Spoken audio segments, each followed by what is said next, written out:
yeah. Rim, rim. What the fuck going on? 25, you can't afford them. all day. Super 25. Super 25. 112.50 got done 23 items, you know what I'm saying? You feel me? Super 25 all day. Thank you. What the fuck going on? 25, you can't afford them. all day. Super 25. Super 25. 112.50 got done 23 items, you know what I'm saying? You feel me? Super 25 all day. Thank you.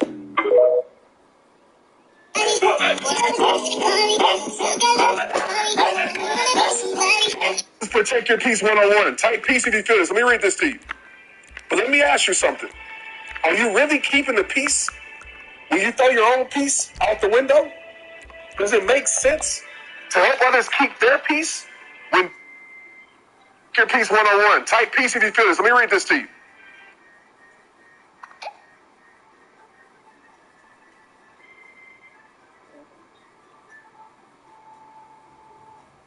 Protect your peace 101. Type peace if you feel this. Let me read this to you. But let me ask you something. Are you really keeping the peace when you throw your own peace out the window? Does it make sense to help others keep their peace?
They was wrong. They was wrong. Nobody will ever get me to embrace some shit like that. I'm sorry. It's not gonna happen. It's not gonna happen. I got too much pride, nigga. Seriously. Come on. Come on. Unless you in a situation Legendary was in, you shouldn't be showing that shit. The little clips I done seen, it's bad. It look bad. Nigga out there on Skid Row, recording all kind of fiends around you, bro. That's why I looked at Tim the way I looked at him, bro. When the niggas are surrounded around crackheads and drunks, niggas, you a part of that crowd. Y'all niggas don't let us see it. Record and monkeys and around. That ain't fine, right? You record niggas like that, you're in that environment. Do that down bad. Down bad. You record that like trying to get money, nigga. You one of them? Yeah, one of them. Not a bunch of weird niggas around me. I can just start recording and making jokes off, but I don't surround myself with other type of people. That's why I look at people like that as weird or wrong. That's why I treated Tim like that. When you ever recorded any normal people in front of this fucking school, it's nothing but crackheads and niggas.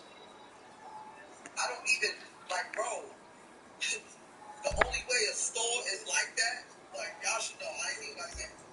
Bro, if you around a store that nothing but drunks and crackheads around, something ain't right. Nigga, if you ain't selling, you using. That's how I look at it. I'm not gonna be in these type of situations. I can just look up and record, and I got some niggas dying over. I'm not around that. Sorry. You like, these niggas do anything for attention, bro. It's fucking pathetic. It's really pathetic. Like, 2024, niggas need to have some time. Usually when you're doing that, it's because you're down bad. You want to be around someone who feels worse than you.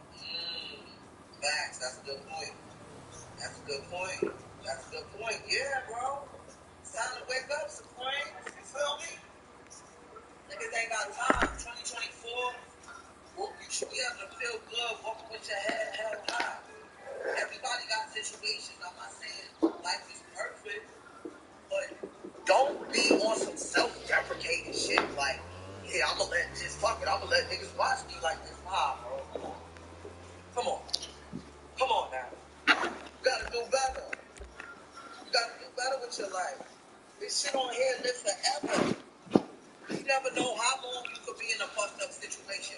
Why keep that documented on internet forever for niggas to remind you forever? Just do what you gotta do. Come back bigger than ever. If you can, do you even have that intestinal fortitude?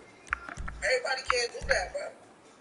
You gotta have, it don't matter what's going on around you. If you really trying to get your life together, you won't do that. It don't take nobody telling you, leading you to the water, helping you with anything. You gotta want that shit for yourself. I'm sorry. That's why I respect motherfuckers that don't make some type of living. And when I say a living, I mean some type of bread. Not a nigga that think they sell dogs and make money here, there, every year. No. Consistent flow of money. I prefer job. Job is perfectly. You know? Real shit. I'm about to go get my motherfucking sandwich. Like a lot of these people here early, but damn, if I get my sandwich, I might lose this good parking spot. You know what? I'm gonna just get my sandwich at my breakfast time at like 9. Fuck it. You know what I'm saying, Harmony? Like, I'm not perfect. I'm able to speak on these things because I've been able to pull myself up multiple times. That's why I'm not scared of the bottom, nigga. I've been there. I've been there before. It's nothing. It's nothing. I bounce off the bottom like a handball, nigga. That shit ain't nothing. But one thing I never do, when I'm at that bottom, nigga, I'm never embracing it. Ever. I'm doing everything I can to get out of that. That's the problem. Y'all niggas embracing the bottom. No, you're not supposed to do that. You're not supposed to do that. You're definitely not supposed to do that. Have some internal something. But I don't know. I don't even know if that's something. I think that's one of those things you either have it or you don't. I don't feel like if you've been a piece of shit your whole life, that just out of nowhere, something comes. If you've been the type of nigga that's been half-stepping your whole life, you most likely gonna keep half-stepping until you hit the ground. Like, you know what I'm saying? Because some people lose everything and never snap back. I've seen it happen, bro. Niggas at the top, they hit the bottom and never come back up. It ain't about hitting the bottom, it's coming back up, nigga. Like, you got a whole life to live. You never let the bottom fucking take you down forever, nigga. Think of how many people you know who all they could live in is what they used to have, the has-been.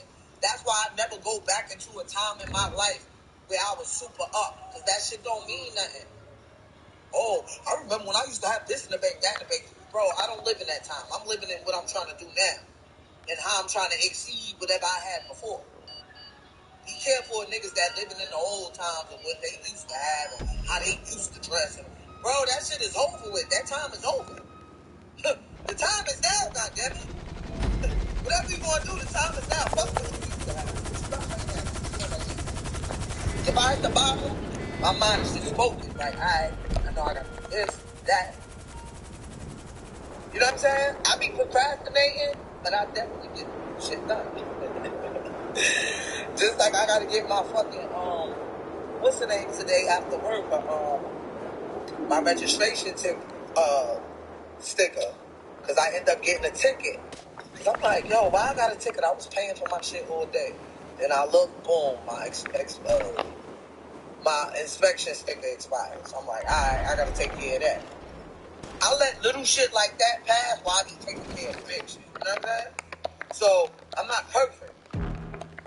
But, like I said, I'm making sure everything's right. I don't embrace the bottom. That's not a good place to be. Here getting dressed for work, nodding to myself. That's what I'm talking about, TC. We only got one life to live. You can't depend on other people. You can't worry about what other people think about you. It's a new year. If you're on the bottom, it's alright. Your main thing is worrying about, don't worry about what you used to have. Just think about what you're trying to have right now. A lot of people used to have a lot of shit and they had to start all over. I respect seeing people build their shit back up. That's where you see your strength. When you're able to just come back. What you got for tomorrow?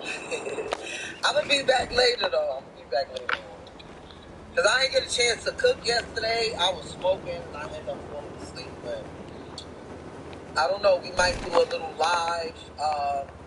Damn, but I know K-Shit came out fire. Chicken he was frying yesterday, y'all. Yeah. I might fry my chicken today on live. Because my chicken is that fire. It's that fire that I can fry it on live. There's really some people out here down bad who come on live and beg all day. Yeah, that's true too. I don't recommend people doing that because to me that's just a quick fix, right? Let's just say you able to hustle up, get whatever, that's just a quick fix. Now what? You know? You don't want to make a habit of begging motherfuckers. Good morning, B&B. You don't really want to make a habit of that. You know, I got too much pride. Like, I really have too much pride for that. I don't know if that's a good thing, bad thing, but I have so much pride, I keep myself in a position where I just don't have to ask. You know what I'm saying? So it's not like, oh my God, I would never ask anybody if I need it. It's not that. I just keep myself in a position where I don't have to ask. And if I am in a position where I don't really have it like that, I know how to adjust my lifestyle. People don't do that either. Like, you gotta adjust your lifestyle. When I didn't have it like that, I wasn't smoking as much weed. I wasn't buying as much weed. Even though I had a little something in the savings. If before, okay, it was a few hundred, then when we up to the thousands, okay, maybe I could buy a little more weed. I adjust my lifestyle. I don't try to keep living the same way when I got the same money. That's another thing niggas be doing. Like, you trying to live the same lifestyle when you you ain't got the same money. You don't have the same amount of money anymore. So you can't do what you used to do. You have to adjust. Niggas don't want to adjust. I adjust. If shit get crazy for me, okay, I ain't gonna be eating out this week. I even do it now. If I feel like, I gotta pay my rent and car note this week, well shit, won't be getting no Chinese food. You feel me? I won't really be eating out like that this week. Unless it's something physically hindering you from getting your own money, you shouldn't really be asking any other grown person. I agree with that. I totally agree. Well, it's not a bad thing for sure. Like, seriously, people gotta adjust. People don't want to adjust.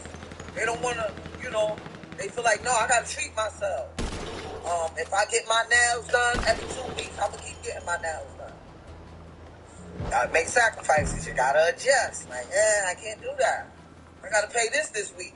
And the problem is, a lot of people choose they self over their bills. And that's where you get fucked up. You can't choose the little personal shit that make you feel good over them bills. Bills might not be fun to pay. Guess what? They keep you above water. I be hating when the first come, it's like, I know I can't do nothing special. Because I'm paying rent and my car note.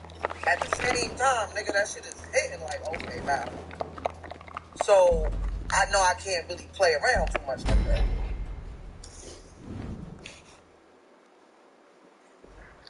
I'm not saying, no, I'm about to go do this, do that. No. That's how you stay, you stay on point.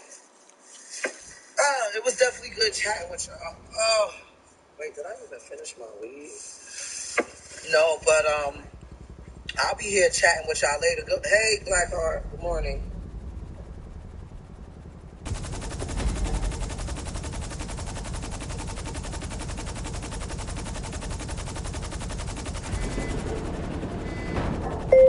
Cat Williams.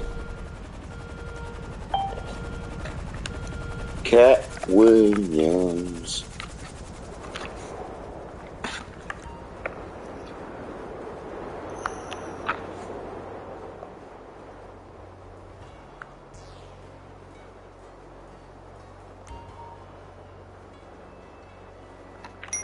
At Wells Fargo, direct deposits come up to 2 days early with early payday.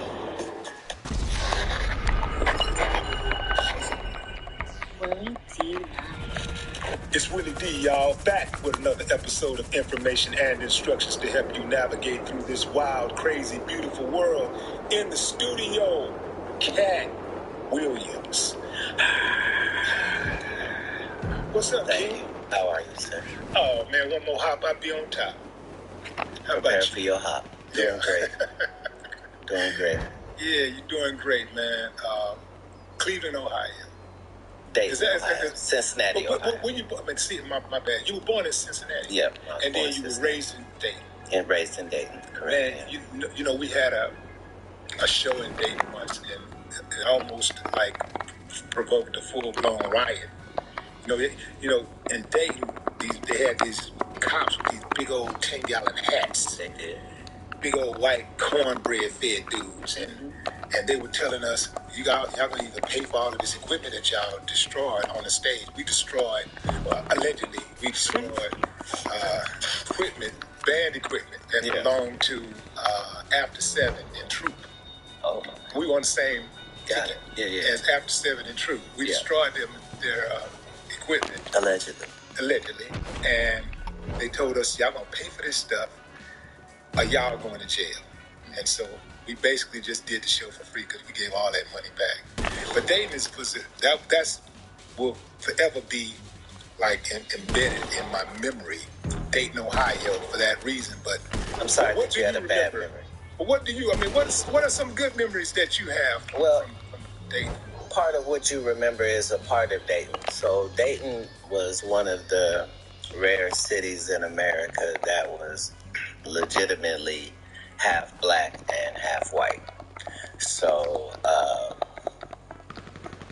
there was power on both ends. I came from a very power family in Dayton just because of our sheer numbers. So there were 13 on my father's side and 7 on my mother's side. So I had like 100 first cousins in one city. Like, we just had a large family, and it was a great place for black people, and it was a great place for white people. It's just that you really couldn't be legitimately racist because your neighbors were of another color, if that makes sense. So, what's the power dynamic? Mostly white people running it, or black people? well, that's the dynamic of America at that particular time. One of my uncles was the chief of police. Another was the head pastor in town. You know, had some cocaine dealing uncles as well. So we were really rooted in the city, but it was a city of money. So we had Cooper Tires, we had Dayton Tires, we had IBM, we had NCR, we had Wright-Patterson Air Force Base, we had University of Dayton. These are all places where you can make 6 figures even at that time. So there was a lot of money there. As far as on the radio, we would hear every hour 5 or 6 artists that were from where we were from. So we thought that was a part of it. We hearing the Ohio Players, and Roger Troutman in Zap's studio is our bus stop when we're 7 years old. Like, so I met Prince while I was in Dayton when I'm 12. Like, it was a very vibrant community for black people. So you saw a lot of the street stuff. How did you end up? First of all, did you end up doing any of the street stuff, participating in that street activity? You mentioned your uncles selling drugs and all that. Well, I leave Dayton, Ohio, right before I'm 13.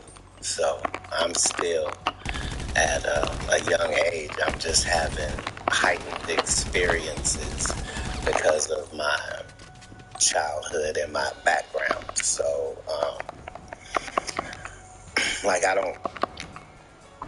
I've always had money, but I don't come from money. So I was able to cut grass in the summer, and I was able to shovel snow in the winter. That's what I was allowed to do. So, but consequently, even as a kid, I'm making like $6,000-$7,000 a year.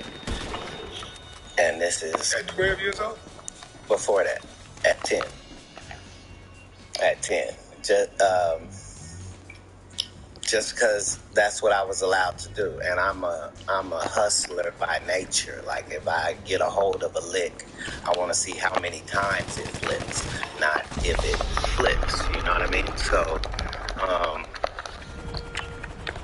once I'm gone from there, I'm trying my hand at other things, door to door, and I had already made $1 million before I was 18, doing door to door across the country. So I had already tested out what were the positive things about me and how I could use that to my advantage economically from a young age. Is it true that you emancipated yourself from your parents at 13?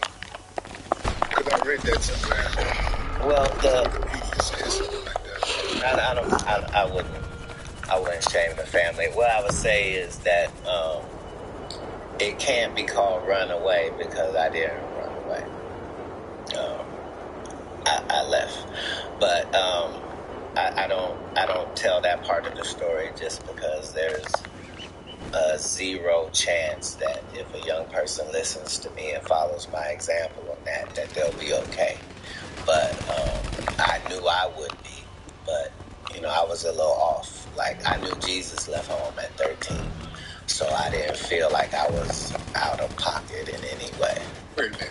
Are you saying that at 13 years old, you was cognizant of the story of Jesus leaving home at 13 years old?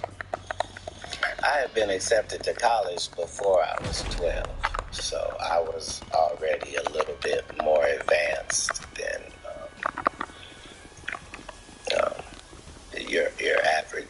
child. I had probably read 10,000 books at that period in my life. So I was blessed in that way. But as you know, you can't really just live on that.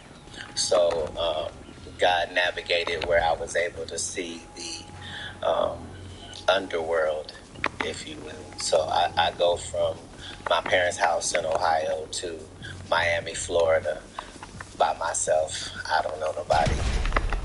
And that's where the story begins. But in your formidable years, who is that person? Was there a single individual who inspired you, or some guy or a person that you looked up to and you said, you know, I like the way that they move and I want to model myself after that person?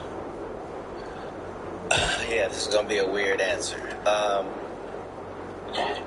Yes, that's one of the things that I was probably the best at.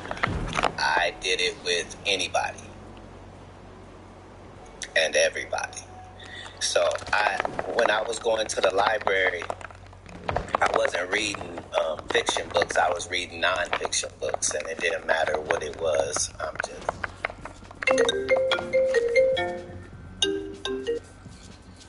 Hello? Hello?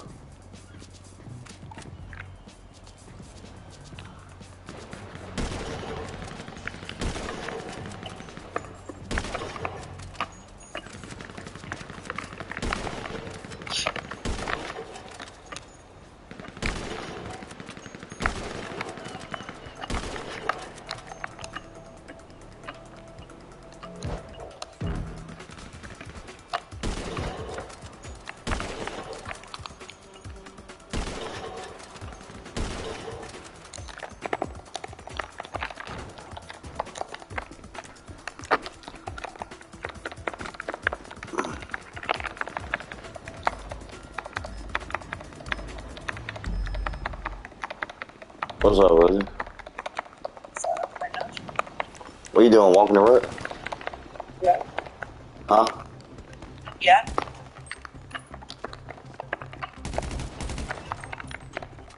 Yes.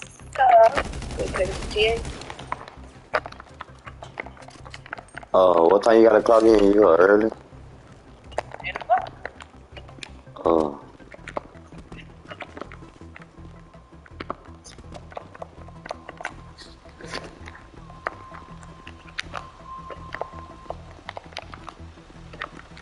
Yeah, you go early.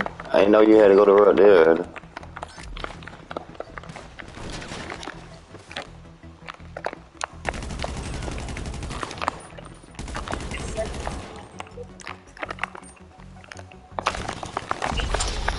Oh, man, I hate that PlayStation controller, man. Say what? So I work at E. So to be. Yeah, I hate that damn PlayStation controller, man. This shit too big. I need to get me a PS4 controller because I got GTA PS4.